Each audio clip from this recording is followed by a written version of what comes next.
Tinututukan ng pamahalaan ang mga nawala ng tirahan sa Mindanao nang dahil sa lindol nitong Sabado. Kasama sa kanilang ayuda ang cash assistance at relocation.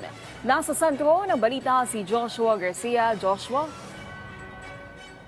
Yes, Naomi, puspusan ng pagpapaabot ng tulong ng pamahalaan sa mga naapektuhang pamilya sa naranasang magnitude 7.4 na lindol na yumanig sa Inatuan, Surigao del Sur.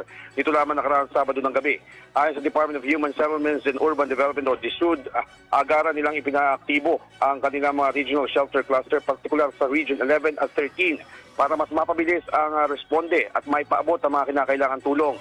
Ayon kay DSUD Undersecretary Randy Escolango, may alok din ang cash assistance sa mga tahanan na nagtamo ng malaking pinsala dahil sa lindol.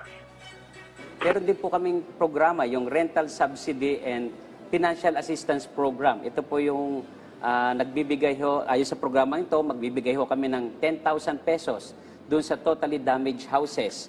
At ang aming mga regional offices, inatasan na po namin na kaagad ay makipag-ugnayan sa local government units at ibigay ho sa amin ang mga listahan, i-evaluate agad at ipadala ho sa amin para maproseso agad. Naomi, dagdag pa ni Escolango, may alok din ang kanilang ahensya katuwang ang NHA at Social Housing Finance Corporation na relokasyon para sa mga residente na gustong lumikas at lumayo sa danger zone. Sa ilalim naman ang kanilang in-city resettlement projects.